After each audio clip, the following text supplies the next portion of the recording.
All right then, guys. Well, welcome to Rampant Lion Reviews once again. So something a little bit different for you. So I'm in Weitzendorf, which is just beside Bamberg in Franconia in the north of Bavaria, Germany, with my friend Daniel. So thank you for joining us. Yes, welcome, man. It's great to be here. Yeah. So I've told you Daniel has been referred to on the channel many a times. He's made a handful of appearances. The whole beer tube thing, as I've said, is kind of Daniel's fault because he introduced me to Schweinkel Beer. Not that I'm complaining, I'm very happy. So sorry, man. So I put you down this way on this one. But yeah, no. So what I thought would be quite cool for my visit to Daniel this time was if we tried some of his kind of sort of favorite local beers or some local beers that he really likes, something like that. So at the Getrinkemat the other day, you picked out a couple. Yeah. So yeah, we just picked a couple of beers that I liked, and it would be nice to check out and share with you guys. Yeah. And so we've got a couple of them. Yeah. A couple of nice ones to have a little look at. So this is your choice. Do you want to introduce this one? Yeah, sure. So the first one we got is it's called Bayern Lager. Bayern is a brewery from a very small town. It's called the brewery is called Kundmüller, and they have a variety of really nice beers. And the lager should be the standard one of them, but it's very well received in Bamberg and all around. Weira is known for all the different beers they've got, and they have a lot of prizes. I think they've got the Gold Star, Platin, and many other awards they got for the different beers. And yeah, and the Weira Lager is, well, it's a special, it's a regular lager, but it's very well received and very round, and people like it a lot. So that's just a everyday beer that you drink, and it's really, yeah, it's really recommendable. Yeah, cool. I'll finish off my little bit of water. So guys, yeah, we are drinking out of wine glasses tonight because yeah, these were the two matching glasses that Daniel had. So yes, we're going to have a little look at some water first. Tastes very nice. So what percentage is this one, did you say? It's 4.7. All right, so kind of standard for the area. Yes. Yeah. All right, cool. So let's help you with this. Guys, I will point out I have reviewed this brewery on the channel before, and this the Rauch beer. I have had the Rauch beer, and that's really quite nice. That's probably one of the easiest Rauch beers to find outside of Schlenkerla, of course, and Spezial. Probably one of the best known ones outside of that. But yeah, so we're getting a few comments already. So we have Bonjour depuis la France. So I guess that's just hello from Friends of France, I think. All right. Something like this. Salut, which, yeah, just hello. Nice to see you guys. Salut. And we have, we've got this guy is one of my dedicated followers. Okay. All right, guys, only Bamberg beers have tried are Maskploy, Alu, and the Hellas. Awesome beers. Well, if you stay tuned, we actually have one from Maskploy a little bit later on. We've got Daniel's favourite beer from those guys. Yeah, it's a different one. Yeah. Yeah, so it's good. It's nice, but yeah, AU is an interesting one. Do I remember this story right, that AU is the shortest way to order beer? Yeah, that's what they say in Bamberg. So it's just the accent or the dialect in this region, and if you order a beer, this would be the shortest version to order a beer. You just say AU, which means U is ungespunden. That's the type of beer. Oh yeah, the unfiltered. You can explain it better. It's unfiltered, but unfiltered, it's usually in the barrel you have like a plug, and in this beer they take off the plug, and so the beer just goes differently. And I think it's there's more oxygen coming in. Okay, so that's the point about it. So that's why it's called ungespundet. And the short version of it is U, and you say AU, which means one U, And if there's another guy on the table that says I want one too, and he would say like IAU. So it's ridiculous, but see, odd enough, I remember that story. Story. Yeah, I thought it was IAU. So yeah, I need to practice my German pronunciation a little bit. But we say this well. We'll get tasting this one in just a second. I've had Schweinkel Beer and Hell too, actually. Are they? Yeah, they're from Bamberg. Yeah, Schweinkel is probably the most well-known. Schweinkel is the most famous one where all the tourists go, but there's some locals as well. And the Rauchbier is the strongest Rauchbier you can find, to be honest. I mean, yeah, for me, I like all the beers, but I like the Fasten beer, the Urbock, and the Eiche. The Eiche is really awesome. So yeah, if you're interested in Bamberg beer, yeah, Schweinkel Eiche is very, very good. So yeah, awesome. He's correcting his spelling as well. Good. There we go. All right, but yeah, let's crack into this one then. So the what was the name of the brewery again? So Bayern is the Bayern, yeah, and the family is called Kundmüller. Yeah, Kundmüller. Yeah, and I think they're not the village is super small, but the brewery it became very big in the last years. They have so many different beers and they're collecting so many prizes. So I think they are pretty high up in the market, you could say. Yeah. All right. Well, let's get stuck into this one. Prost, Slanje. Here we go. Ooh.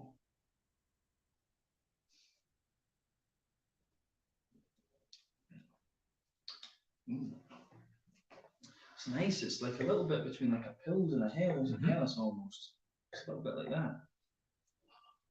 Yeah, I mean, for me, that's it. It's a really nice bready, but quite clean and oily. Yeah, Helles.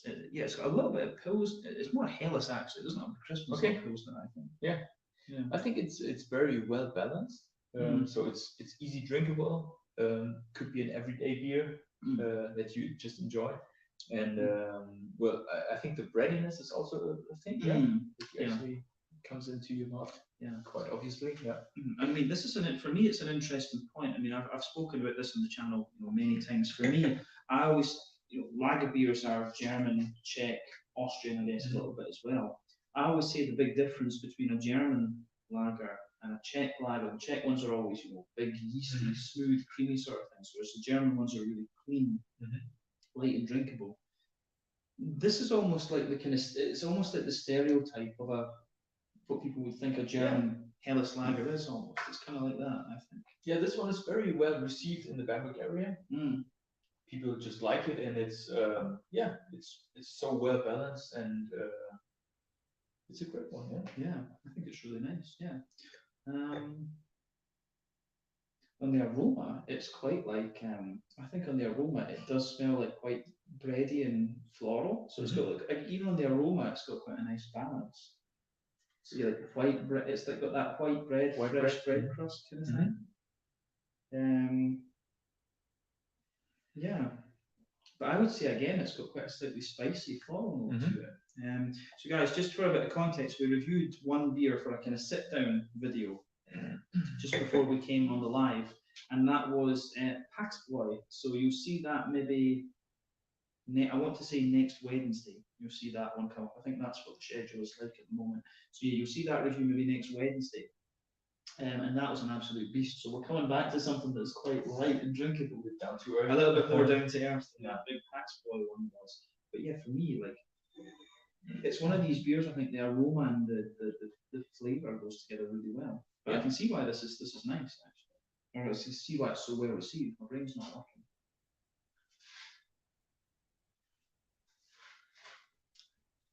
Yeah. So what do you think, malty side of things? How would you describe the malty part of the beer? Well, there's a strong bready note. You can say that. Yeah, it doesn't have this. Some lager beers have this kind of thing that it just gives you a kind of a weird mouthfeel, where it feels like a little bit of bitterness, and it just draws something to everything together. It's not this one. I think it's just very easy, smooth, well balanced. I mean, for me, this is interesting because I think if I was tasting this, like before this one, I had a little bit of, I love German rye bread. I've said this many times on the channel, and I just ate a little bit of bread before we reviewed the other one. To me, it's interesting because if I was tasting this with a fully clean palate, I think I would probably say that had like a little bit of biscuit sweetness to it. But I think it is like a sort of sweet. The breadiness you get out of this is a little bit sweet. I think. Yeah. But it doesn't have it doesn't have a caramel or a biscuit distinct note to it. I don't think. Yeah. No. Yeah.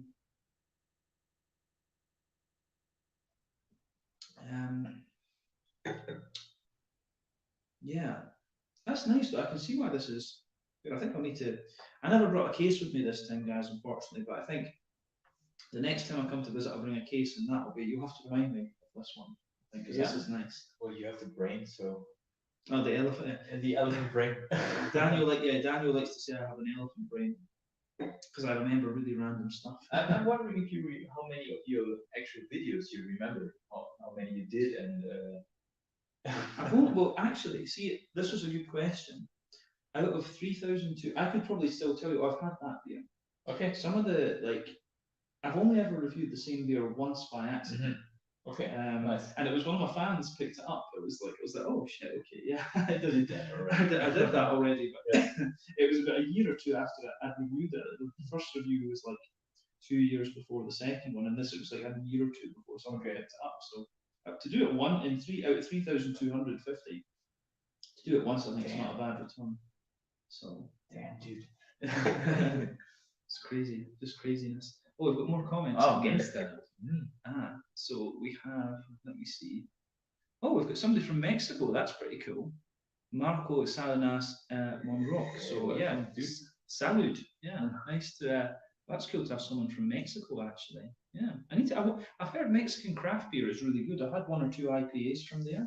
The Mexicans are doing some nice stuff, but the big problem they have in Mexico apparently, like you know how you've got Sol and Corona and all this. Apparently, if they sell some of the local craft beer, they won't let the bars sell their own beer as well. So they kind of try and monopolize. It's all taken by the big brands. Yeah, it's a bit shitty actually. That's what I've heard about Mexico. I've heard that that's the problem that a lot of the craft breweries there have. But the beers I've tried from there's a little company in Copenhagen, and I think it's a Mexican woman that married a Danish guy, and she imports like Mexican food and some beers and stuff. So it's really cool. But Mexico, I need to go there sometime. I need to get better at Spanish. I have no idea about Spanish. Yeah, looks good. Ones I had last weekend were Eine Jahrhundert. That's a really nice Helles beer, and the Franziskaner Keller beer. I don't know if I've had the Franziskaner one actually. Definitely the Eine Jahrhundert. I'm not sure about the Franziskaner Keller beer, but I do like the Einer 100 years. So yeah. Oh, this is one of my old students from the school. Like, nice. Yeah, my the kids that I was teaching at the school found my YouTube channel, and they're like, oh, we're going to help you. I think at that time, they're like, oh, we're going to help you get like 3,000 subscribers. Like, all of them subscribed, and they were like, randomly tuning into the videos. So yeah, nice to see you. Very sweet. Yeah, no, it's quite cool. So nice to see you.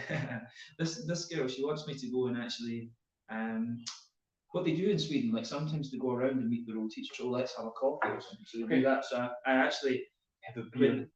I think it's she's not 19, unfortunately. That'll be the thing is all of these kids will come back to me and say, oh, you need to drink a beer with us now. That's what they're going to be like. But yeah, we need to we're going to have dumplings apparently, I think. Okay. So yeah. Oh, and Sam watches all of the quite a few different guys, but he's from somewhere between like Adelaide and Melbourne, Australia. I forget the exact town. I think he's still in Victoria. All right. But, so where is your time at the moment? That's he's going to be about 7:30 in the morning, something like that. I think it's 9-10 out. Big respect. Maybe 6:30. I'm trying to think of the time difference, but yeah, he's I'm pretty sure he's still in Victoria, but he's like in the north, like somewhere in the kind of northwestish of Victoria, if I remember rightly. And Davor as well. Davor, you know how I told you there's a guy that is like ridiculously knowledgeable about beer. He's from Slovenia. Okay. Davor is my my Slovenian beer dealer. Oh, he says Lithuania. What's it? Wait. Liebhaber. Oh right. I forget Davor spoke a bit of German. You need to translate this one then. So guten Abend, beer. So I think he's trying to say good evening, beer lovers, and cheers with a Genstaler Saki says from Lithuania. Okay. So that's the 2 months you're drinking. That's awesome, man. I think it's a collaboration. See when you have that, it's like a collaboration. Okay. Yeah, so it's one of them. Yeah, so Arau Kommerzen from Genstaler and sounds great. I don't know if I've heard of this brewery actually. the Lithuanians have got some like really interesting, stuff. But they have that. I forget what it's called. They have this. It's a low alcohol thing, but they quite in the Baltic countries they really like these like smoky things. Like in Finland you get like sati, and in Sweden it's Gotlandstrike. So it's this bready juniper smoky thing, and I think they love these kind of. That's going to annoy me. What the name of that thing is because they've got Harry, who's another beer tuber. He's a brewer. He brewed one of these. It's this low alcohol bready thing, and you can just ferment it in like a big plastic bottle. Okay. I forget what the name of that is. That's going to annoy me now. I hate it when I get things. I'm like, oh, what is that? Yeah, you get it. Yeah. Oh, and then we've got Crazy Beardy. He's from Washington. Okay. State. Like he's right on the border, like Washington and Oregon and America. Very nice. Joe, he's awesome. He's really funny. He's just like he's got this big massive beard. He's like a chef. He was working at an oyster farm, I think, the last time. But he joins us on quite a few of the streams as well. We've got Jamie saying hello from New York. Nice to have you. Ricky, hello from Strasbourg. Yeah. Ooh, some good beers there. All right. There are some good beers. And they do their own hops and stuff there too, which are really interesting. Yeah, we should continue on with this. Sit and chat. This is the one of the live streams. You end up like chatting to the folk that are watching, but that's why it's fun. We have quite a list to continue. Yeah, so hoppy side of the beer. I think quite smooth. Yeah. Nice little bit of floral note, but I think this one's actually a bit more of a kind of smooth, oily, grassy type note on the hoppy side of things. Lager beer isn't usually known for the hops or for the hoppy feeling. But, it's quite a nice, oily, just drinkable beer. But I mean, it's when you try these German lagers, you just get that you can feel the quality of them, compared to what you'll get in some of the other countries that just brew the kind of macro shitty lagers and things. But you can feel the quality, and this is really good. Fruity side, what do you think of the fruitiness? Whew, hard to tell, man.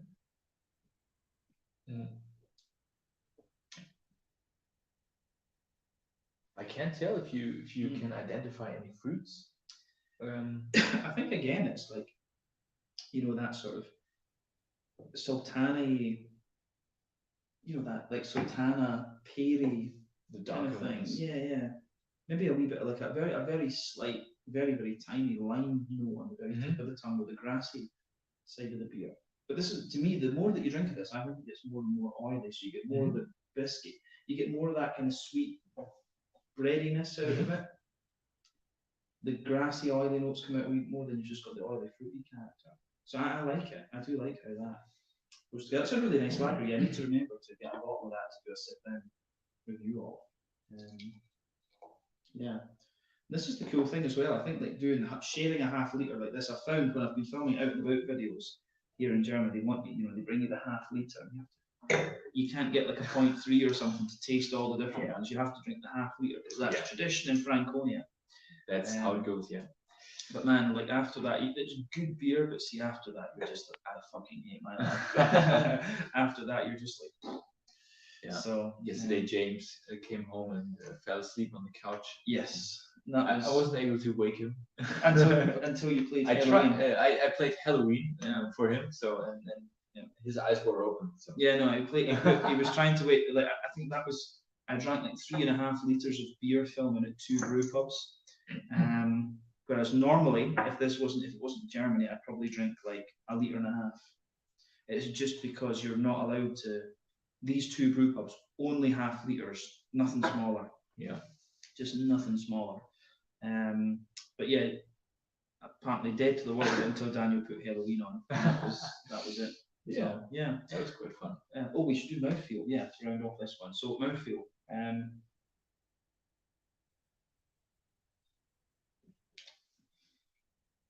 For me, that's quite a thick lager beer. It's still light and drinkable, but it's quite oily and quite slick. Yeah.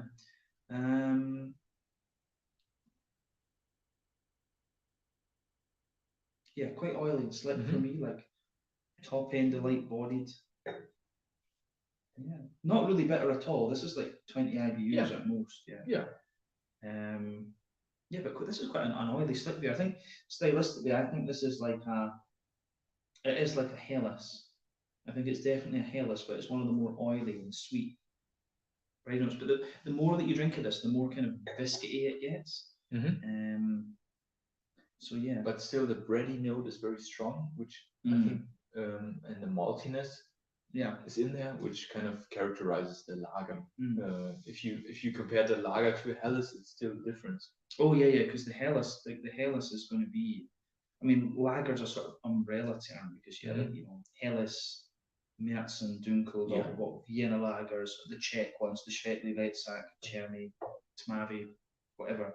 All of these are lager beers, but this one, yeah, it's interesting they would just call a beer lager instead of, you know, categorizing it a bit more. Yeah, that's an interesting maybe that's thing. Also the regional term. So you have lager, Keller beer. That's the typical Franconian beer. What you drink in the beer garden in the Keller.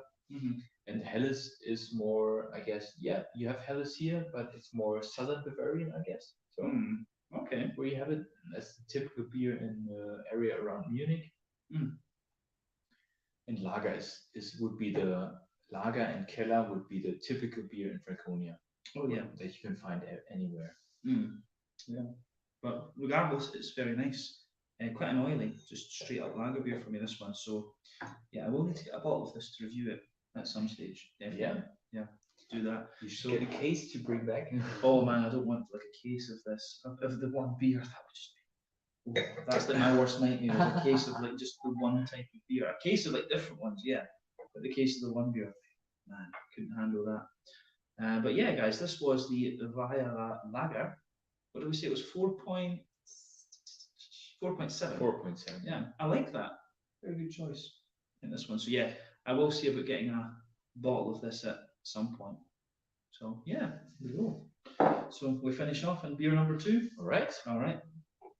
Yeah.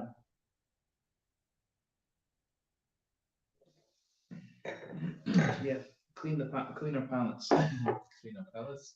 So the next one I'm gonna get is I think. Was it the summer ale? Or whatever you feel like? Yeah. Yeah, okay. We've got a few more comments coming in. Oh, Johnny's trying to speak in German to us now. Immer schön, euch eine gute Nacht zu sehen. Auf Wiedersehen. Always, so he's away to bed. So he's saying it's always nice, have a good night. Yeah, that's pretty cool. Yeah. So Joe is also saying, I'm so jealous that you're in the land of beer. Yeah. Yes. It's very we are. Very easy to fly down here actually, because I think it was to Berlin when I flew. I think it was like 50 minutes. Honestly, it was like 50 minutes from Copenhagen. Yeah, it's great. Sam is saying 5:30 there. He's off to work in Southwest Victoria, not Northwest. So yeah, that's dedication. That's dedication.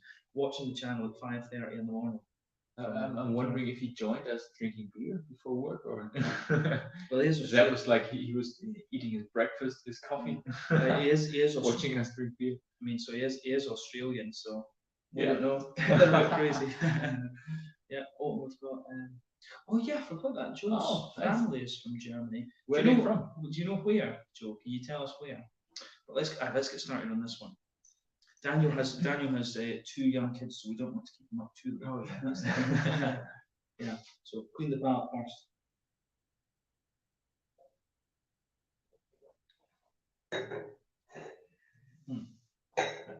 So, do you want to introduce your second choice then? Yeah, sure. So we stick with the Weira and Kruppmüller brewery, and as I said, they have a broad variety of beers. They try out all kinds of stuff. They've got an IPA, they've got a special pils with a very hoppy taste in it, and they've got a summer ale. And this one, I really like this one in the summer. It's awesome. And yeah, it's summer ale is kind of I don't know if it's a collaboration, to be honest, but no, it's not. No, I think it's just the one. Johanna said she liked this one as well. Yeah. So this one is really it's really great to drink, and yeah, it gives you the summer feeling. So, and that's how they named it. And so, yeah, you didn't have that one before, right? I've never had this one. I'm curious. I'm curious how you're gonna like it. Yeah, I mean, I'm curious. Let's have a wee look. Do you want to? I'm curious to have a little look on Untappd to see what style they say this one is. So guys, if you wonder why, like, we're using my phone to stream over here. I've got my laptop down here to keep an eye on the comments because the camera on the phone is better than the laptop. So this is the Bayern Summer Ale. Let's put in Untappd. So what does it say it is? Oh, it's a pale ale. Pale ale. Yeah. Okay. So yeah, this is one thing I've noticed actually this time, guys, is that pale ales, APAs and IPAs and stuff are getting really popular in Germany. Of course, it's very interesting to see, you know, very well-trained, very knowledgeable German brewers having a go at these American styles of beer. So, pretty awesome. Yeah. Just want to show you the backside. So they always receive quite a lot of prizes. So it's got the European Beer Star 2019 and the Craft Brewer of the Year 2020 in Germany. So they actually are, yeah, pretty good in these prizes. Maybe they just joined them, and, but yeah. Okay, awesome. So yeah, well, right. Let's start off with this one as we usually do. So, color-wise, I think we can safely say this is like a West Coast pale ale. Okay. Are you familiar with the New England West Coast? I'm not like right. So yeah, like West Coast, you know, the whole IPA pale ale thing kicked off on the West Coast. So in the States, like a West Coast beer, there's usually, it can go two ways. It can be either like really oily and caramelly, or they can be a little bit more bready, but like biscuity, but still quite oily and biscuity. Whereas if you go to New England, you've got wheat and you've got oats and the malt base, and it's really like, you know, white bread, creamy sort of thing. And those beers, they're really hazy ones. The really, really hazy ones. So I mean, you can look at that and you can tell right away that's like a West Coast pale ale. So yeah, so that the West Coast ones are always higher bitterness as well, because you know the New England ones are like 20, 30 IBUs, whereas the West Coast ones back in the day were like 60, 70, you know, like really big bitter buggers. But yeah, I think safe to say a nice kind of rich amber color once again. Yeah, kind of cream colored head, just a thin layer now. Nose, take a look at the nose. Oh, that's nice. The distinct. I don't know what kind of hops they were using, but I think it's very distinct. Yeah, I think it's Cascade. Cascade from America. Okay. So I've said this on the channel so many times, guys. One thing I love when German breweries do American West Coast IPAs, because the German malt, I always think it has this lovely soft. It's got like a bread crust, like a fluffy white bread to it. So the German West Coast, the German brewed West Coast IPAs, the breadiness just really hits the spot for me. I really, really like it. And this beer, you can smell that right away in this one. I love German brewed West Coast pale ales and IPAs. I don't know what it is. Just German malt is for me. I love it. Oh, very excited. I'm actually excited for this one. Yeah. What do you get from the nose then? Well, yeah, it's a soft fruitiness. I would say some creamy elements in it.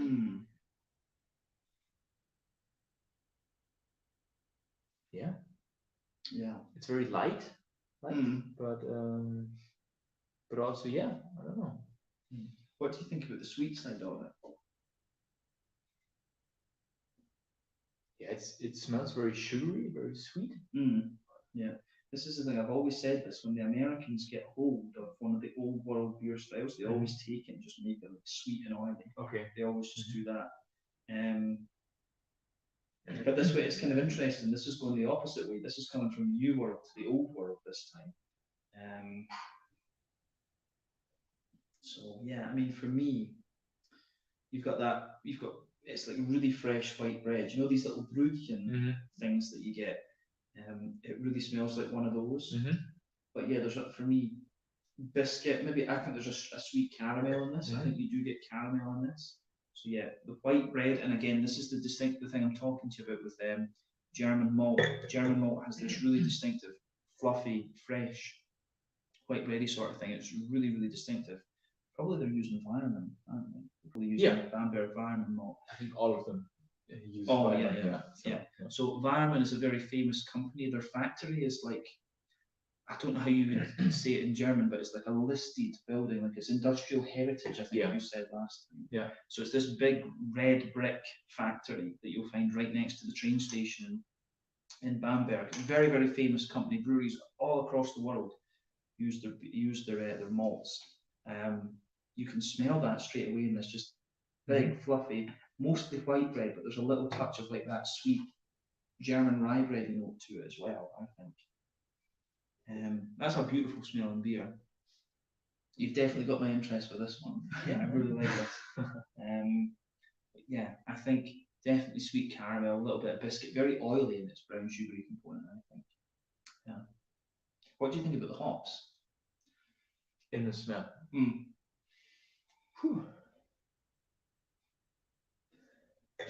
Well, as I said, very distinct. It's not super citrus style in it. It's not like an IPA, you could say.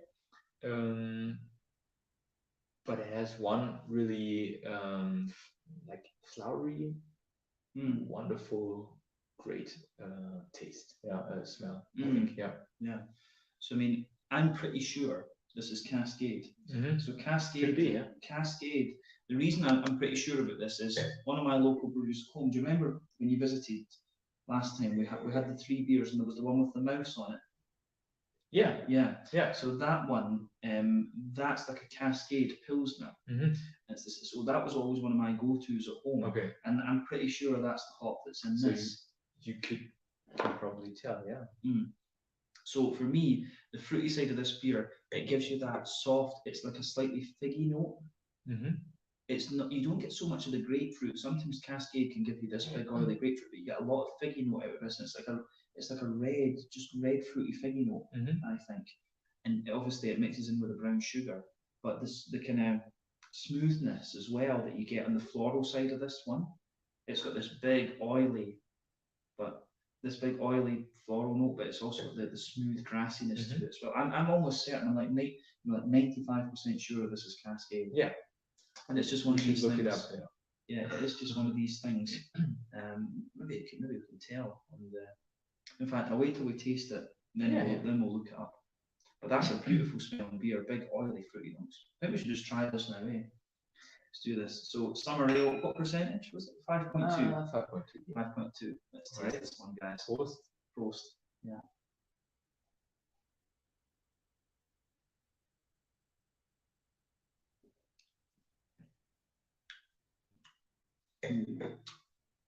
There's some bitterness in it. Yeah. It's different from the. Now, one thing I'm going to say about this. If you compare this is one of the things they've done since the New England beers came out. A lot of breweries have kind of scaled back the bitterness of the West Coast ones. So your New Englands have always been like 30, 40 IBUs, whereas the West Coast ones were like high, like 70, 60, 70, 80, like big bitter ones. I think this has been scaled back a bit to suit that, because you get more and more people are drinking the craft beer these days. So I think this one is like that. So it does feel that the hoppy character you get in this is very smooth, I think. But it's very nice beer. Yeah, but it's still it's in the front. So you taste it and it gives you the freshness feeling, I think. But for a regular brewery like this, they would never do IBU 60, 70. So they would never experiment like that. Oh yeah, I suppose, yeah. So this goes more into an average thing. But I think it's well rounded, and it doesn't kill you. Well, one thing I would say is maybe for 5.2%, compared to the one like Sweden or America and stuff, I think that's a bit strong actually. Maybe Joe can comment on that. I think this, I think something's going on with the screen there. Is it frozen? I don't know. I think the internet signal's just dropped a little bit. There it is. I think it's back actually. Okay. Anyway, yeah, I can do that. It'll fix itself in a minute. Yeah, but yeah, like I say, I think it's got sweet maltiness, the hoppiness, and the oil fruitiness. Will we do flavour? Flavour? Okay.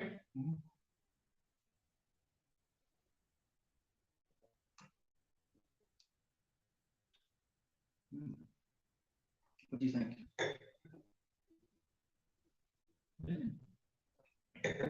Yeah, you mean like what kind of fruits you taste and stuff? Yeah, like malt. Yeah. What do you get? What's the first thing that comes to your mind? Well, there's the fruitiness, of course. Yeah. I would say citrus, and I go with lychee as well. Okay. So I can see that. Yeah. I think for me, the more that I drink of it, I think it gets a bit more malty the more you drink of it, but you've still got the hoppy thing and the fruity, the oily fruit's always there, but I think malt comes out a wee bit more. Yeah, more the malt, what stays in your mouth. And the citrus thing is in the beginning, I think, yeah. Yeah. I mean, for me, yeah, backbone of the beer, it does have I think the bread crust is a wee bit grainy in this, but on top of that, you get this really nice mix of like sweet brown bread, and then what do you think about the brown sugar? How would you describe the kind of brown sugary one?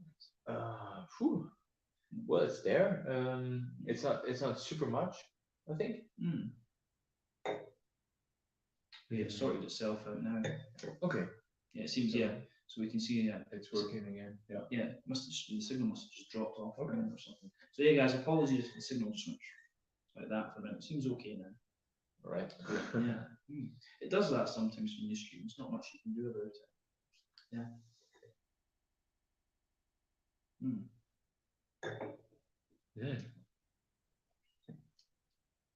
Yeah. For me, yeah, a wee bit. This is interesting, this one, because you get a wee bit of straight up caramel, but I like a little bit of biscuit. But I think it leans more towards the caramel. Okay. Yeah.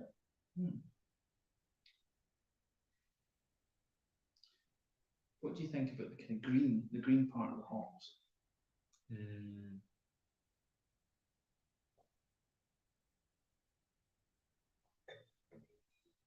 Yeah, I don't know. It so you mean like around the edge of the palate? I think you always get the earthy, the floral, the grassy sort of things. So yeah, for me that's always the green side of the hops, because then you get the fruits, and that's the oily side of the hops. Yeah, I would say it's a little grassy. You could say that. Yeah.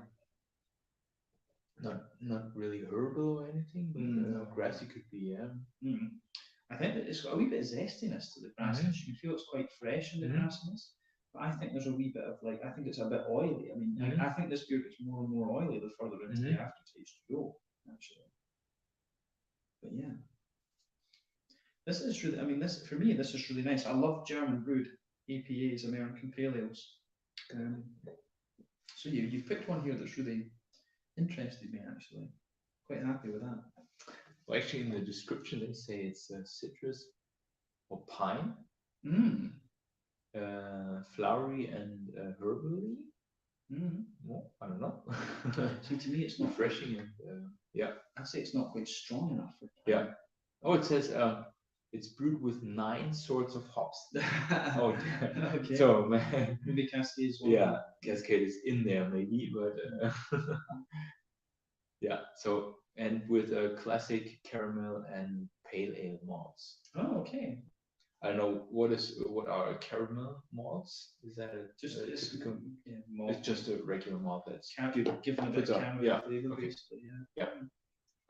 But it is nice for sure. Yeah. So 9 sorts of hops. So they they put it on. I have to admit, I wouldn't have guessed it was 9 hops. Yeah. I actually would have thought this was maybe, one of the German noble hops and Cascade. Yeah. But 9 hops, that's interesting. That's quite bold, actually. Yeah, they just Got 9 hops in a paleo is a little bit. Usually it's like 2. Quite often craft brewers use like 2 or 3. So that's interesting for sure. I think, yeah, for me, this is a really nice, just like oily paleo. What do you think about the fruity side of it? Yeah, I think it is very fruity. As I said, citrus, lychee. That's the things I'm feeling. Yeah. I don't know. Yeah. All kinds of citrus notes. Yeah.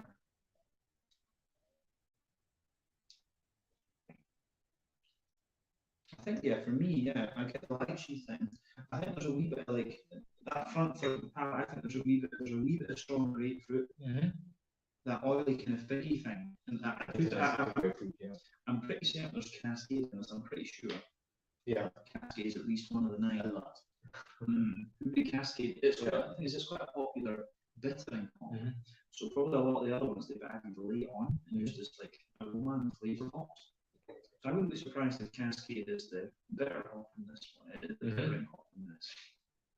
But it's not. It is quite interesting for sure. Something going on with that. It's saying 1 bar again. Something else. I don't know what's going on with this. Strange. It's strange, yeah. Is your internet? It should work properly, but usually that. Yeah.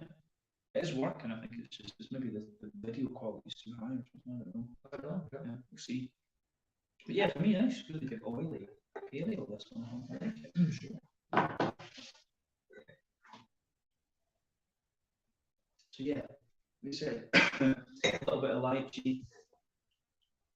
Yeah, I can see lychee. Get a wee bit of orange out of it too. A wee bit of grapefruit and that kind of. The grapefruit comes out further into the aftertaste. You've just finished. What do you think about mouthfeel? I think it's very creamy in the beginning. So when you pour it in right away, I think it's very creamy. Yeah. It's not a very light beer. It has a little thickness or heaviness in it. Usually always say oiliness. I think that's, yeah. See, I think it's interesting because for me it has like an oily. It's oily, but then it's creamy underneath. I think that's how I would describe it. Okay. But yeah, IBUs, I think 25, 30, something like that. Malt base is bready but sweet. And you've also got that big oily fruity note there. But yeah, that's an interesting beer. I think you made a good choice for this one for sure.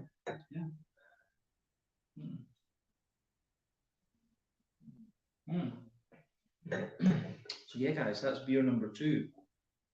The Viva Beer Summer Ale, 5.2% ABV. There you go. Look at that. Very nice. Yeah. Cool. So I'll go for the next one. Yeah, why not? So I'm starting to feel it after these 2, but yeah, let's do it. Why not? So the next one is a little bit different if it is the one I'm thinking that you're going to go for. I think so, yes.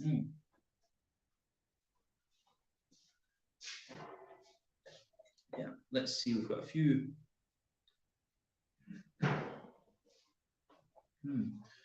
Joe is saying he doesn't know.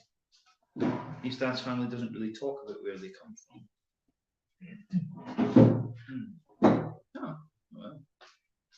So let me just rattle off the last little bit of this. So yeah, okay. A little bit of palate cleanser. Yes. Let's do this.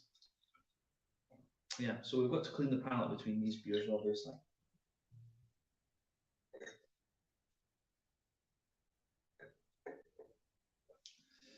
Yeah. All right. So, do you want to introduce your third? Yes, sure. The next beer we're gonna drink is called ETA Hoffmann, from Maßbräu in Bamberg. Maßbräu is one of the local breweries. Maybe as you heard before, there's 9 traditional breweries in Bamberg. I think today it's even they've grown. There's some new breweries that popped up out of the earth. It's about 11 or 12 by now, and this is one of the local breweries with a really nice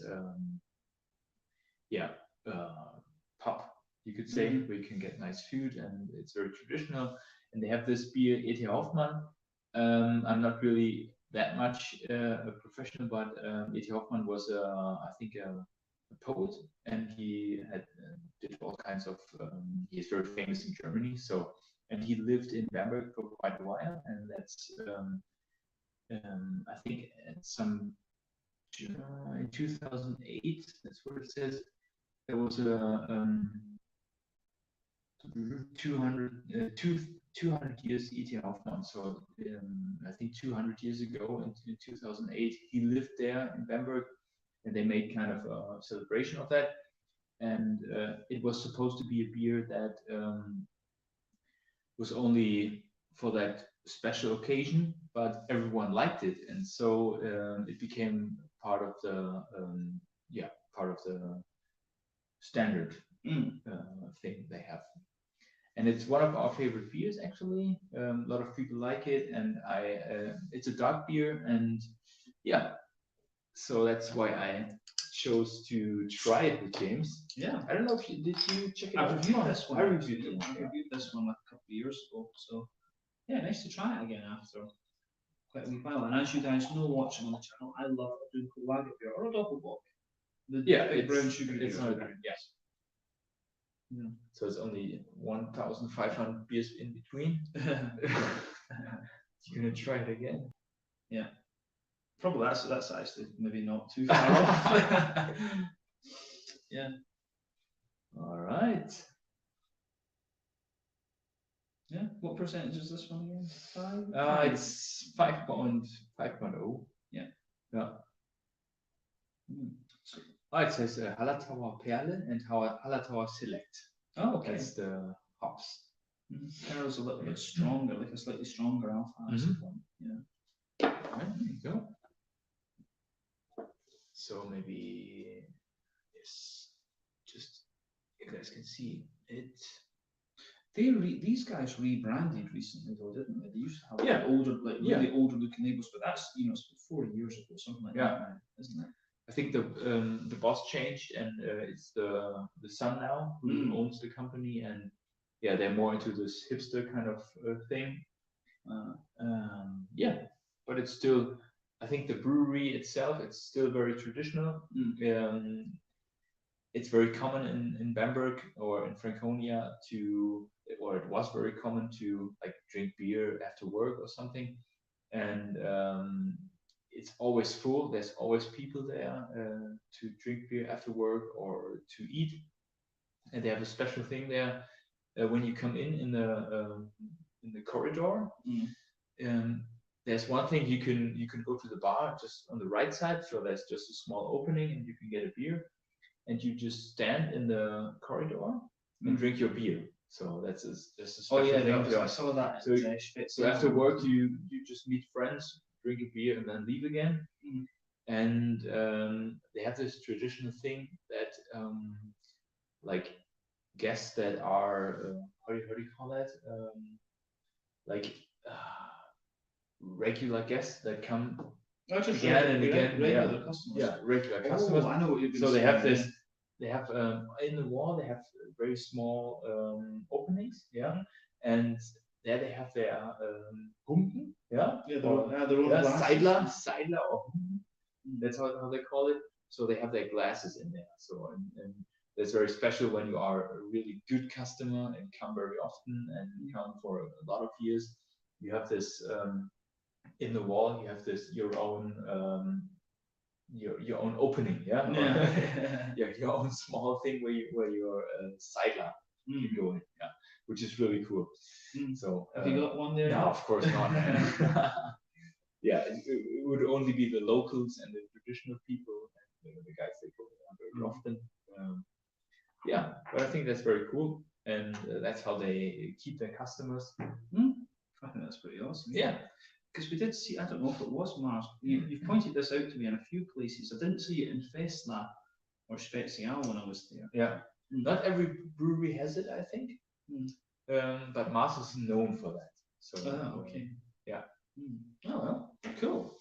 No, it's always interesting to learn these little things. Davor's got an interesting question, but we'll come to that. We'll do this. We'll get into the beer first, and then we'll have a look at Davor's question. All right. Yeah. So, as you can see, Dunkel beer, very nice. This is quite a dark looking Dunkel. Yeah. Yeah. This is like quite. It's almost the same colour as the glass. Actually, this is quite like chestnutty rather than being brighter in mahogany. Head was kind of fawn coloured, faded away, half finger. Nothing surprising about its appearance, to be honest. Just one of the darker, one of the darker Dunkel beers that you'll come across. Nose, yeah. Ooh, that's nice. Yeah.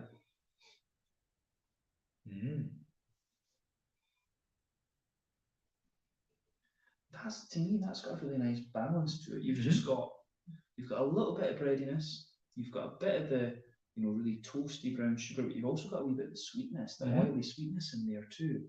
And you've got, woody, nutty undertones too. To me, this was just a really nice balanced Dunkel, I think. What do you say about chocolate? Do you smell it? See, I wouldn't say chocolate in this. To me, I've always thought that about Dunkels and Dogpox. I would never really say chocolate with them, because to me it's like a really caramelized brown sugar. For me, chocolate is like a stout. Okay. Porter. Yeah. A porter. Yeah. What do you think on that though? Yeah, I think it's really your nose really likes it, so it's well received, and it's a very round smell. Yeah. Yeah. So guys, yeah, this is I think this is a really interesting thing. Something that I've always tried to stress on the channel is that with beer, people come from different points of reference. So yeah, Daniel would say chocolate with the Doppelbock, whereas I would say the brown sugar, and I have seen it with the Dunkel. Yeah. So this is the whole point, as I keep making to you, beer is relative. So Daniel drinks mainly traditional German beers. I drink a lot, stout, imperial stouts, and so on. So that for me, as I say, trying these imperial stouts, I would say those are chocolate, but this is like a really, caramelized brown sugar. Yeah. They're more up in the comparison. Yeah. I guess. Yeah. So it's as I say, this is the whole point. It's on the channel. So many different frames of reference, we could say, points of reference. So yeah, beer is always relative. Enjoy what you enjoy. Yeah. But yeah, to me, I find it like really bready, woody, but very smooth in that sense. Yeah. And the brown sugars are just like really nice. You can feel that they're toasty, but they're also like really sweet and oily at the same time. Yeah. There's a special German bread called Pumpernickel, which is a very, very dark bread, and I think it gives you this feeling. I don't know if I've ever had it. So guys, I have a problem with my mouth at the moment. I'm not sure if I'm not drunk at the moment, but yeah, I'm struggling to speak a little bit because I have like a massive ulcer in the back of my mouth. But yeah, I don't think I've ever specifically tried Pumpernickel. Yeah. Bread, but I love German rye bread. I always go on about this when I try Dunkels and Doppelbocks, German sweet rye bread. We should try. Is there a famous baker in Bamberg or something that we could try some Pumpernickel? Pumpernickel is actually from my hometown, from Soest. Oh, that's where it was invented, so it's not so much common here in the region. And Pumpernickel is a bread that you can put into a can, actually. So it just keeps on, stays good, like forever. And yeah, it has this lot of malt taste in it, a lot of sugar. Yeah. We need to try that in Soest. We need to do that. Fruity side though, we should say something about the fruit and the hops. For me, very smooth. The green components, a little bit earthy, a little bit herbal, smooth grassiness, I think. Yeah, earthiness. Would you say that? I think I do get a bit of earthiness. The dark soil. But I always find German earthiness is very smooth. See, for me, you drink mainly German beer. When I try the American ones and stuff, I find that the German hops are very smooth in that sense, whereas English hops I think are more, their earthiness is darker than German. Okay. But yeah, I think it's very smooth in its basic. Yeah. What do you think about the kind of fruity part of the beer? Yeah, it's hard to describe what kind of fruit. Yeah, it would be like is it pears? What are they called? Pear, yeah, pear. Pears, the sort of teardrop shape. Yeah, pears. Yeah. Like plums. You say plums? That's interesting. There's definitely a red fruit component. Yeah. To me, I would say more like prunes, though, like a dried plum. Oh yeah. Yeah. So. I can say. I would say yeah. It has a wee bit of sharpness to it, like plum. But I think like prune, like a prune, like a dried plum. Yeah, you smell the sweetness in it, and it's more this dried sweetness. Yeah. So I think for me, prune, pear I can get as well. Yeah. Maybe also the wine thing. Like, is it like? I would say blackcurrant. Is it blackcurrant? Is that kind of where you're going? Like, if it's got a little bit of that more bright red fruit to it, I'd say blackcurrant. Yeah. But it's not. But I really, the thing that sticks with me with this though is that bright brown sugar. That's the thing that really lingers with this one for me. Yeah. But beautiful smelling beer. I think we can summarize that. This is very nice. So our third beer, guys, the ETA Dunkers Lager, 5%. Oh, Marsboy. Prost. Prost.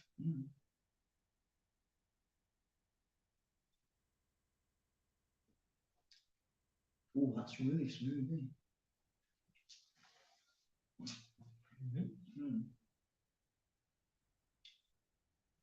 Very, very nice beer. It's been a few years since I've had this. Like Daniel Ace made 1,500 beers or so since. But I wouldn't be surprised. Genuinely, I would not be surprised if that's the case. You say it's a joke, but it probably is true. It is. But your elephant brain will bring it up again. Oh yeah, I remember. Daniel likes to joke about my elephant brain. I remember stuff that his mum and dad and brothers and sisters. He knows more about myself than me. I remember really random stuff. It's weird. I've got a very contextual brain. Someone says something to me, and then all this information comes out. But yeah, anyway, I find that this is quite oily. It's quite an oily Dunkel for me, this one, but some of them I think can be really bready, but some of them can be really oily and sweet, and this is one of the more oily ones. Yeah, it's not super bready, yeah.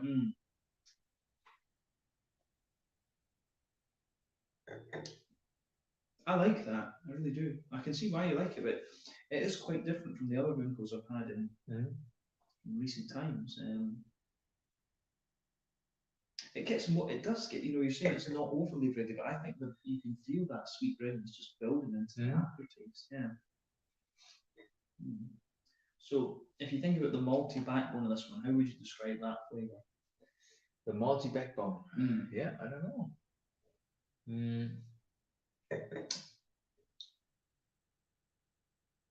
Yeah, it doesn't. It goes down really well. It doesn't really draw your tongue together. Yeah. Yeah. If you can say it like that, and it's very smooth. It's very round. It's not, the malt taste is not too strong in it, I think. Yeah. I think it's for me, but the bready character isn't overly thick, but it's very smooth. I think there's quite a bit of woody and slightly nutty undertone. Yeah, nutty, but wants to stay there. Yeah. And if you taste it, I think you get back to the chocolate thing a little bit.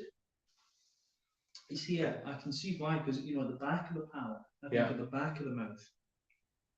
For me, what Daniel's describing as chocolate, I would say it's like a sort of dry, woody note, and quite brown sugary. it's a little bit like a cocoa nib. I can see why the dry cocoa nib. But for me, I would say it's like woody and brown sugary. But I see why you say chocolate. Yeah, when you're used to drinking your Docker box and things, I can see why you get that. Absolutely. Yeah. What do you think about the sweet side of it? Because we're told we said a lot in the aroma. This beer is very, very sweet. It is quite sweet, yeah. Absolutely. You can smell it. You can taste it. Yeah. It's not overly sweet that you have the feeling it's sweetened. Yeah. Or that's somebody put sugar in it as additionally. Yeah. I think it's quite right. I think toasty caramel, but it's not overly toasted. It still has that nice oiliness to it. So, yeah, brown sugars in this one are very, very nice. Hoppy side of the beer, the sides of the palate, the green component. Yeah, it's in the background, I think. Yeah. You don't really have the hoppy feeling. I think what was it? Hallertauer Perle, Hallertauer Select. Yeah. So it's they were very smooth. I mean, the Dunkel's not a style that's known for its hoppiness. It is like a malty style. This one. Yeah. I mean, for me, like back corners of the palate, smooth, earthy, a little bit herbal, I think, but again, very smooth. There's a wee bit of floral note there, and around the front curve of the tongue, I feel like it's more oily and grassy. But the grassiness is again very smooth. This is what when I say to you how I find German beer is very smooth. That's what I mean. The hoppy character is always just very often it's like what you get in this one. Yeah. So fruity side of the beer, fruity side.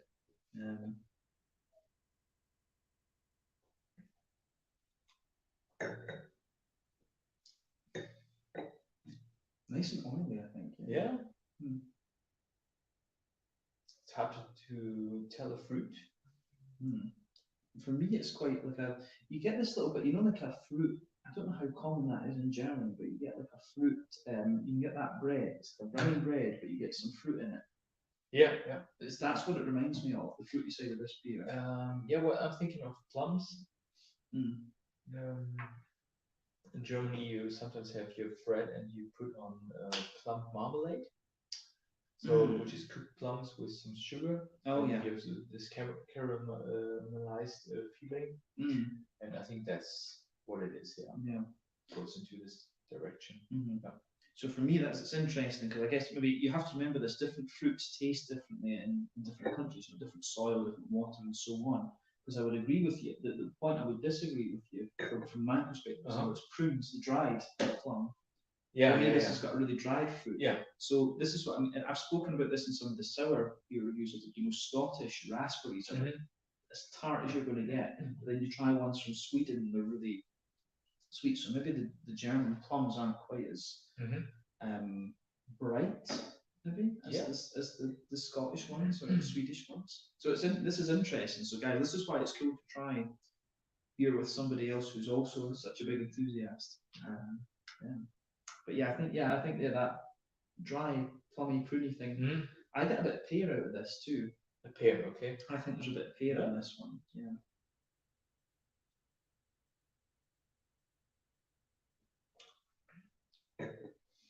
There's a wee bit of like a light red, like a bright red fruit, like a, you were given alien. Some Haribo stuff. The strawberries. Do you get this Haribo strawberries? Okay. In Germany, it's got a little bit of that. I think so. It feels like this slightly candied strawberry thing. What is strawberry in German again? Erdbeer. Erdbeer, yeah. I think so. Because I'm not sure. I'm always mixing them up. Because we get these sweets in Scotland, Haribo strawberry things, and these big pack. Reminds me a little bit. I see. Yeah, there's a little bit of that, like a very light candy thing. Maybe you could maybe say it's black currant. Okay. A little bit of that. But yeah, I think this is. There's really for me. It's quite a dry fruity character, but still oily at the same time. Yeah. So should we say mouthfeel?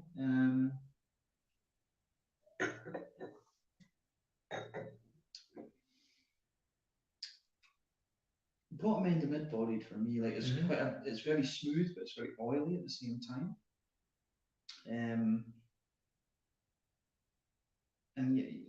Yeah, what would you say about the malty side of it? How would you describe the malty? Well, it's strong. Mm. It's strong in it, but it doesn't really give you a bad mouthfeel. Sometimes when it's too strong, it really gives you the feeling you have to drink some water with it, so it dries your mouth. But it's not the case in this one, I think. Yeah. I think for me this is quite an oily Dunkel. Yeah. It's not for me. This is more oily and toasty rather than being big and bready as some of them can be. But then you've got a really nice kind of dry, oily, fruity character to it as well. So it's a lovely Dunkel there. I can see exactly why you like this one. Yeah. Yeah. All right. All right. So time to finish off, and we're going to do one more, I think. Yeah, one One more. Then we're done. But before we do, we should. One, we should. Davor has a question for you. Oh yeah. So,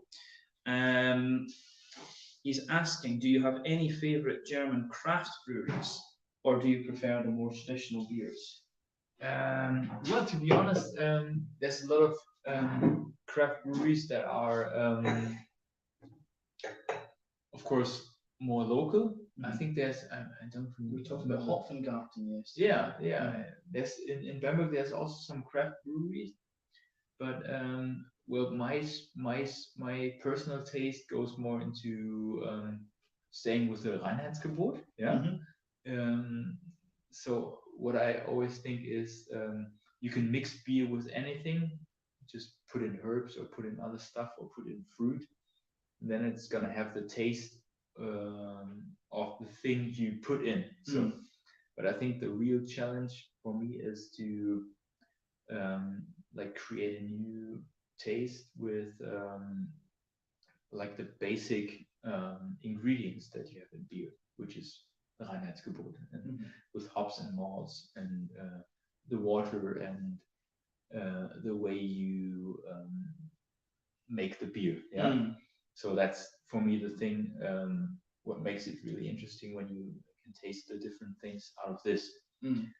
Of course, you can put mint in it and whatever kind of. You can put whatever adjuncts. Yeah, you can add anything and make any taste. So I'm more into the traditional beers, to be honest. And so I don't know what the definition of a craft brewery is in your opinion. Well, a craft brewery. Well, you can, in some ways, you can argue that Germany is the home of craft beer because all of these breweries are very small. But yeah, I guess maybe what Davor's kind of saying there. There's so many American style breweries popping up in Germany these days and doing things like that. The pale ale. But you've talked about this. You and I have spoken about this before. That breweries, even more traditional breweries, are brewing beers that were not from their region originally. So you said that you've told me that the German beer scene is changing so much because all of these breweries are, all of these breweries are doing, like this, like Iowa, these guys are doing a pale ale, an American pale ale, or I think you told me there's a few breweries in Bamberg are doing Weizens, and Weizens are from Munich normally. Weizens usually from southern Bavaria, and I think traditionally the Franconia breweries, they would do Keller and Lager, and that's it. But in the last 20, 30 years, they came up with Pils as well. Everyone has a Pils.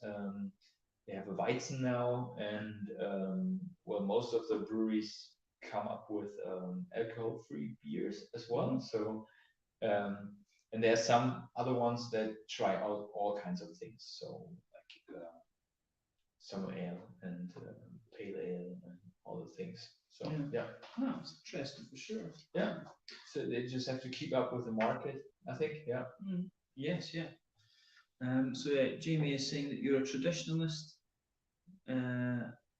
Micro and craft get used interchangeably. Yeah, that's fair.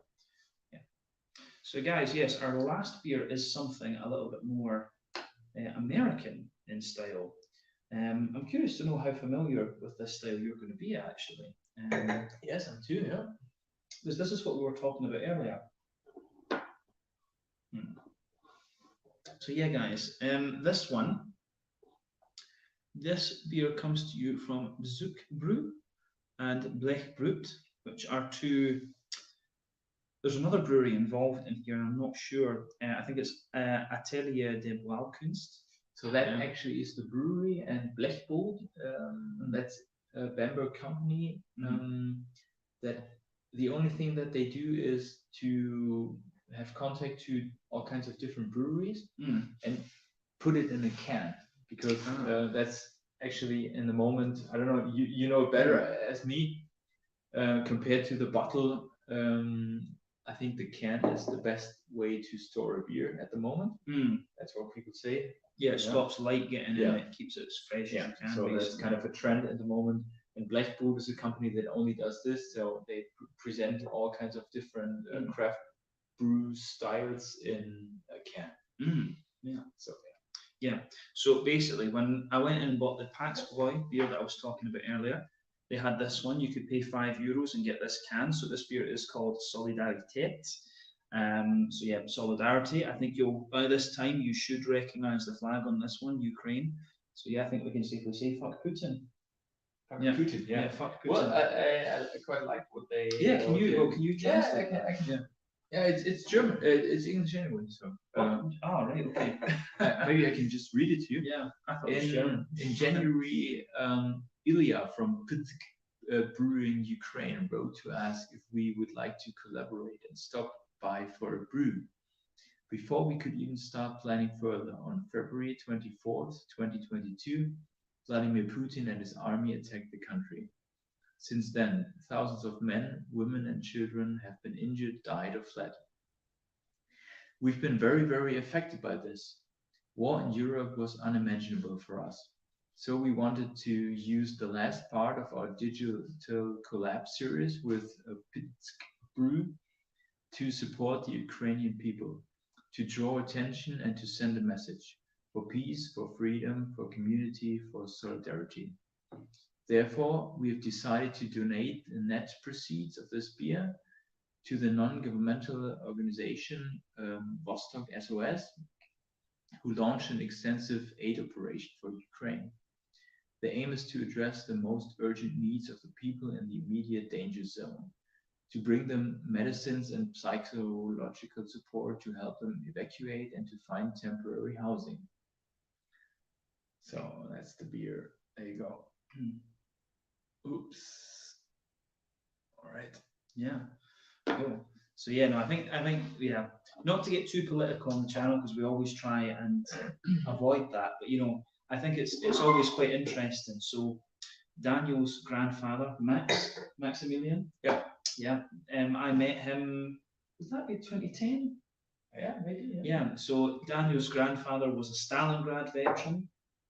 Won lots of Iron Crosses. Was supposed to get the Knight's Cross, if I remember. Yeah. Right? Yeah. Was supposed to, yeah. So yeah, a lieutenant that served in Stalingrad, which is, if you've read anything about that battle, it's just brutal. It's unreal. My grandfather was a Spitfire pilot in the Second World War. This is kind of how this is what Europe is like now. It's moved on. We're all kind of united. So as we say, fuck Putin. Let's welcome Ukraine. I think that's what we should say. But anyway, to say, it annoys me. I've got some very good Ukrainian friends, and yeah, Putin is just, the guy must be delusional. I think he's just lost the plot. Yeah, apparently. What can you do? The European continent has to wake up. We have to defend ourselves. Anyway, back to it. Beer. So yeah, so this one, it's a double New England IPA, 8.1% ABV. It's got Citra, Motueka, Strata, and HBC 472. Yeah, how familiar are you with we mentioned it earlier, but how many sort of New England IPAs have you tried? I tried a couple of them, but I couldn't tell. I couldn't tell all the styles in it, or like the phases. Yeah. Okay, so this should be quite interesting then. So yeah, like I was saying to you, that paleo that we tried, that's West Coast. I mean, that's bread, brown sugar. This one will be a lot more like wheat, oaty, kind of creamy. But yeah, guys, this one has a very nice hop bill in it. So you've got Citra, Motueka, Strata, HBC 472. Citra, American hop, 14% alpha acid, kind of mangoes, lemon, lime, all this kind of thing. Motueka is New Zealand, 8% alpha acid, oily limes. Strata is about 15 or 16, and I think it's usually a kind of pink grapefruit, strawberry, HBC 472. I can't quite remember because this is a lot of companies crossbreed hops, so this is like hop breeding company, and this is just an experimental name for it. But I have had 472 before. I can't think what I think it has a name now, but I forget what it is.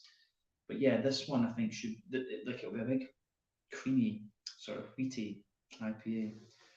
Will we crack this one? Right. So yeah, guys, this is our final beer for the night, and as we say, Slava Ukraina. There we go. Yeah. All right. We should save a little bit of this one for Johanna as well. See what she thinks of a New England IPA. Ooh. It's quite foggy. So yeah, no, that's the thing with a New England IPA. There you go, guys. Yeah. Oops.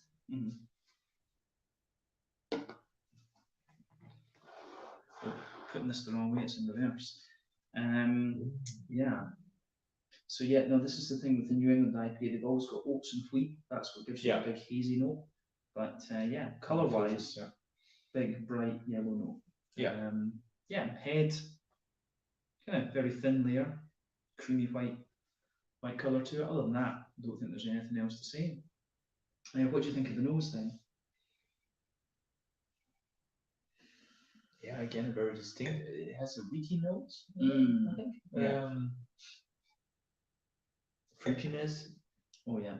Wonderful fruitiness, I think. Yeah. This is fascinating for me, watching a German try a New England IPA. This is really interesting. Like apple, maybe? I don't know. Oh, okay. Like a green apple. It's very fresh though, that's the thing, isn't it? So, but I would say, and we'll focus on the fruitiness because Daniel's gone for the fruity side of it first off. For me, what you're thinking is green. I would say it's like lime. That's Motueka. Lime. That's like Motueka. So many Swedish breweries use this hop, but it's this very oily, very bright limey note. I say. So for me, that's Motueka. But Strata hop has this really distinctive, like bright but pink grapefruit. So it's not as pungent as normal grapefruit, but it's like bright. It's this really bright, almost like dried grapefruity sort of thing.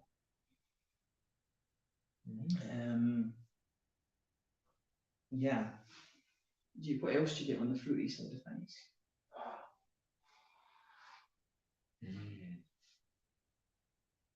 It has a perfume. I think. Yeah. It has got quite a dry fruity note to it as well. You do get that underline, but then all the oily juicy stuff on top.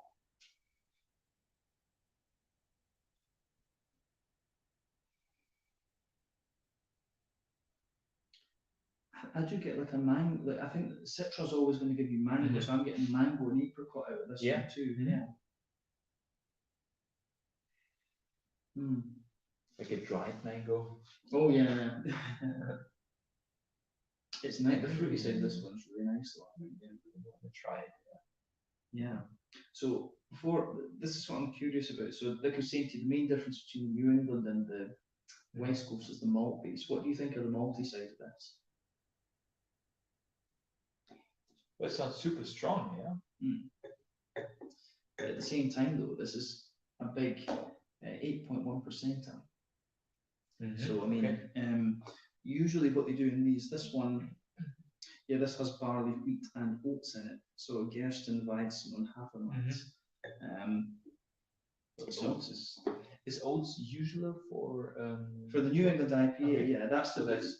It's not unheard of. Like there are one or two breweries that will use them. So what you should. Do you want me to let you try it, or do you want me to tell you kind of what you should look for with the oats? Well, yeah, just tell me. So for me, the oaty notes, it's always, you've got the breadiness, but the oats really make it very creamy, very smooth, and you get a slight, like Vertus. Vertus, you get a little bit of that out of these beers off. So I mean, for me, I think there's 6 with New England IPAs. I think there's 6 things to think about. So the yeasty note, which can be quite like farmhousey. Sometimes they can be a little bit rye, leaning, grainy.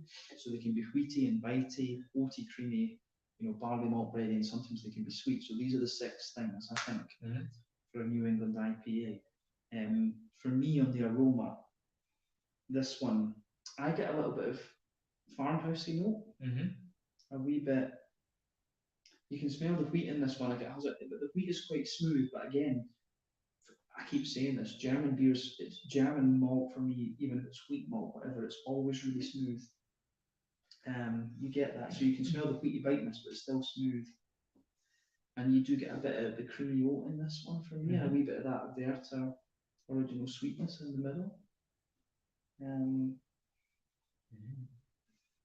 I think you can smell for a New England IPA, for me, this smells quite boozy. Do you think you're not so familiar with this style? Yeah, no. I think the booze or the alcohol note is quite in the background. To be honest, I think the creamy note or the smooth fruitiness is in the front. Yeah. But it's nice. It smells nice. That's awesome. Yeah. Should we try it? Yeah. Yeah. Let's do this. Slange. Right. Prost. Prost. And yeah, most importantly, fuck Putin. There you go.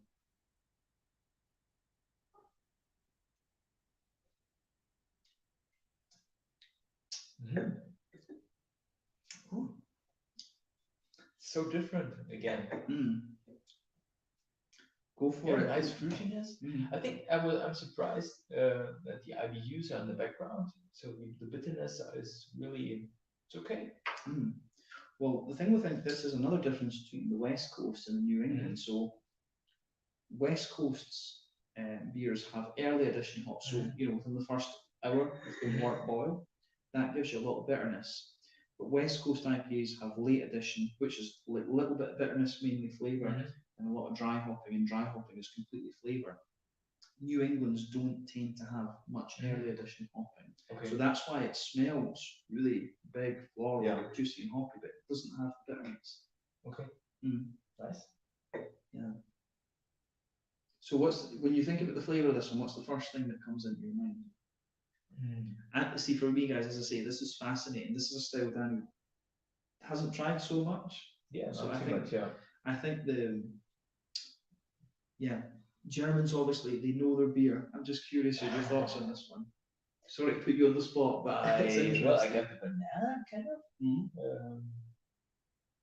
and all kinds of fruits. I'm thinking, these banana sweets you get. It's like the artificial banana style. Is it that one you bite into? No, it's like foamy. The foam bananas. That's what I get right now. So I would say, when I taste it, for me that is actually quite a wheaty leaning New England, because some of them you get they're more creamy and oaty. And this is the interesting thing is because the New England IPAs that came over to Europe from America, mainly they were the wheaty and the oaty ones. The sort of more farmhousey and rye ones, they didn't come over so much. But since these styles came to Europe in like 2014, 2015, they have developed to be a little bit more sweet and brown sugary. But this one for me is quite wheaty. It's quite a smooth wheaty one. Yeah.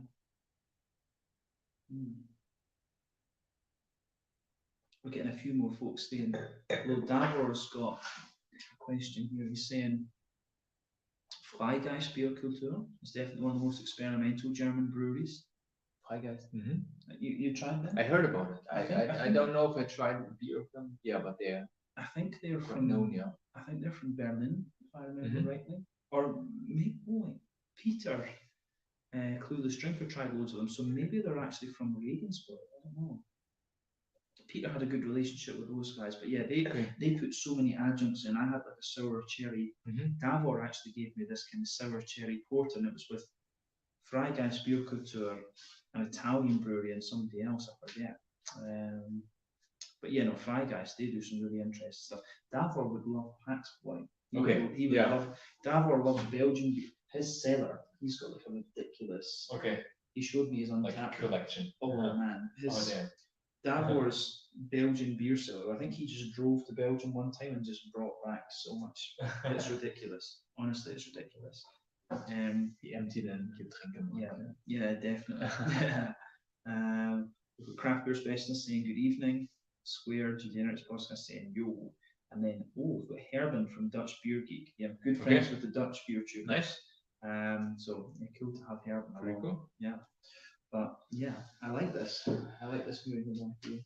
Very nice, man. What do you think of it as a style?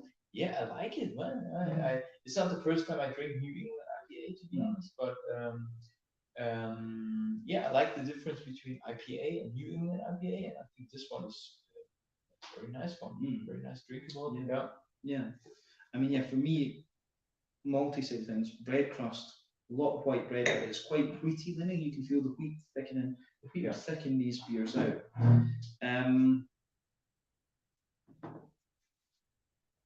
Yeah, oaty side of things. It's got a little bit sweet. Sure. So yeah, the oaty side of things is, kind of quite creamy. But yeah, it's a really nice beer. You get more sweetness out of it.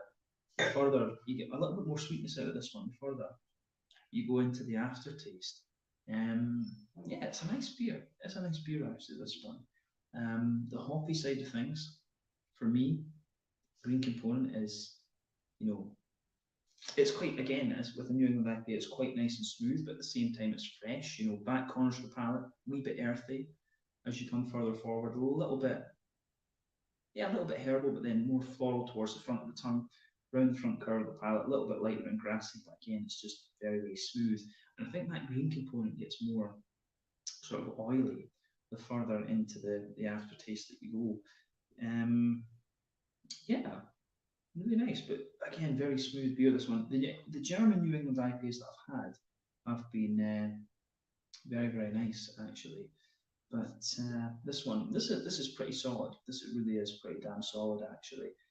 Hopefully in the future I can try some Ukrainian craft beers actually, but yeah, this is the very first time I've been able to try a Ukrainian craft beer as far as I can remember.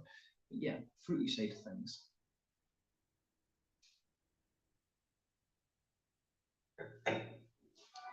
Yeah, fruity side of the beer for me, it's quite a juicy, slightly oily side to the fruit. You've got a wee bit of it's got a good mix of tropical and more citrusy side to it. So yeah, you can pick up the mango, I think, from the Citra for sure. You get a bit of that brighter pink grapefruit from the Strata, and I do get a lot of the kind of oily, limey notes out of it too. Yeah, the fruity side of this one is really, really nice. And what do you think about the fruity side of this beer, Daniel? What do you think, to round off, what do we think about the fruity side? Well, as I said, I've got the banana in it. I think it's it's like the multi-fruit. There's so many different things that come to you, so it's hard to define, to be honest. But I think it's very fruity. Yeah, I think it's citrus, of course. Yeah, quite nice oily fruit. I mean, I get quite a bit of lime out of this. Quite a bit of the dry, like mango, apricot, and a wee bit of, I was saying as well, I get that bright pink grapefruit. Yeah, it does still have a wee bit of that kind of oily, peary. I think you can still get an oily, peary, so tangy type note out of this too. But yeah, it's an interesting beer. I mean, how would you, just as a general beer, is it something you would like to drink again? Yeah, sure. Well, as always, I think these kind of beers are, at what occasion would you drink that beer on a usual day? I mean, for me, this is quite a bit in Sweden. This is quite a common craft beer. Okay. In Scotland as well, there's like brewery who's. Next time you visit Scotland, I need to give you a beer from Overtone Brewing, because they brew that. This is their whole brewing is centered around this style. Yeah. So yeah, no, you guys obviously in Germany, you drink the lagers, but people in other places will drink the IPAs. Yeah, sure. But I think in the IPA is it's always the question if you if you go to dinner somewhere, Mm. or if you go on a keller, or you have food, there's some beers that go well with it, and I think these kind of beers are more like the dessert beers, maybe, or the kind of beer you drink by itself to have the real experience. And other beers that are really like in the summer, you sit in a beer garden and have beer, or 2 or 3, and have food with it. So maybe that kind of beer style would be too much or too strong, I suppose. So yeah, it's in in this region where I live now at the moment, drinking beer is like a very traditional, normal thing. So people maybe just leave the water away and just drink the beer. So it's just a regular thing, and so they don't really want the really strong ones. So 8% is a it's 8% beast anyway, for German. so it's gonna kill you. For German beers, yeah, sure. It's like a double book. Yeah, because it's common for folk in America to go just session a bunch of these. I mean, it's interesting because, as I say, for me, I like lager. Drinking these German lager beers. I really enjoy trying these ones. But yeah, it's only more recently that Scottish and Swedish brewers have started trying brewing the German lager beer as a bit of a challenge. It's always been more about these kind of pale ales and stuff like this. So yeah, I think it's interesting. But it's getting a little bit late, so we should round off this one with the. Should we do it? I'll give you a little bit more. And we'll do the mouthfeel. I'm always fast. Yeah, a little bit, and we'll round off this one with the mouthfeel then. So.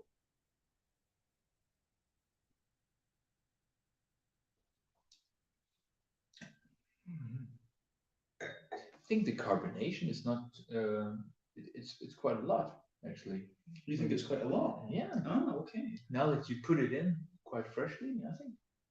See, I actually find this one very smooth. I find the German ones more crisp. You think so? I think they're more crispiness. Yeah. See, for me, that's a lot less carbonated than these German ones. Okay. Interesting. And this is it. Yeah, this is why we do. Right now, it feels like maybe because it's just from the can, it feels very. Yeah, a lot of oxygen is in there. I think. Yeah. Well, that's a big problem. See, when you get these beers and condition them, it's the oxidation. Can be a big problem with these. Yeah. But yeah, for me, it's top end and mid bodied, very smooth in its carbonation. I find it quite creamy, to be honest with you. What do you think about the bitterness? Well, it's there, but it's not too much. It's not so distinct. It's like broad, I would say. It's quite a light, just juicy sort of vibe to it. This, I mean, for me, that's the New England IPA is not overly bitter. It's like 30 IBUs normally, 25 sometimes. So yeah, the bitterness takes a back seat, but it's more about the kind of smoothness of the malt base and fruitiness. And so, what would you say about the feel of the fruitiness? How would you describe that? You mean the feel of the fruitiness? Yeah, the vibe of the fruitiness. Yeah, I think it's there's so many different fruits, so it just gives you a number of fruits, like a whole trunk full of fruits. Yeah, and you can't really tell it's this fruit or that fruit. And I think it's very nice. Yeah.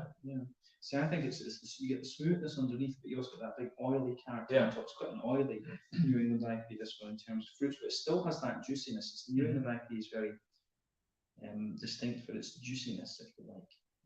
But yeah, I think this is a really nice beer to end on. It's quite different. So we've had like a Hellas lager, we've had a sort of West Coast pale ale, a Dunkel, and we've had a New England IPA. So yeah, these are our 4 beers that we've had. So I can hold them up just for a second. There you go. They are. So yeah, a really nice little selection here. So these 3 were Daniel's choice. I saw this one when I got the PAX Boy thing and thought, yeah, let's do this. But yeah, I think Daniel has these 2 little kids now, so we should round off this live stream. I hope that you guys have enjoyed this one. It's always nice to have you on the channel when we can manage it. I hope you had fun. Yeah, sure. And good beer. Yeah, it's always good. So yeah, guys, let's round it off there. I hope you guys have enjoyed watching this little stream. As always, check out my social media, check out these breweries. Viva Beer, Marsboy, and then this one was Zuk, a Ukrainian brewery, and Lechbrut, who you were saying are a Bamberg local company. Yeah, go and give all these breweries your support because they do some very, very nice beers. But yeah, thank you again for watching. Check out my social media, check out the brewery's social media. Thank you to Daniel again for watching. We're going to go and chill. We have one last comment, which is, I want you to know I've been watching you for a long time. Keep going. Absolutely will. All right, absolutely will. But yeah, guys, let's peace out there. Slams just now. Prost. Come and visit Bamberg in Franconia. Just beautiful place generally. You know. Yeah, it's definitely a recommendation. Yeah, if you want to see, there's I think the highest density of breweries just east of Bamberg in the Fränkische Schweiz. There's a region where you can walk and go to a brewery every 2 kilometers. So that's definitely worth a try. Worth doing, yes. So yeah, come and visit Franconia. We'll see you guys soon, and hopefully it's not too long before we put Daniel on the channel again. But like I say, we filmed a review of Paxboy. How do we say that there again, Rose? What was it called? I don't even know. I can't even remember. It's in the fridge again. I don't even know. But we filmed a review of a Paxboy beer. You'll see that next Wednesday. So keep your eyes peeled for that. But we're ending here. Thanks for watching, guys. Cheers. You guys. Cheers.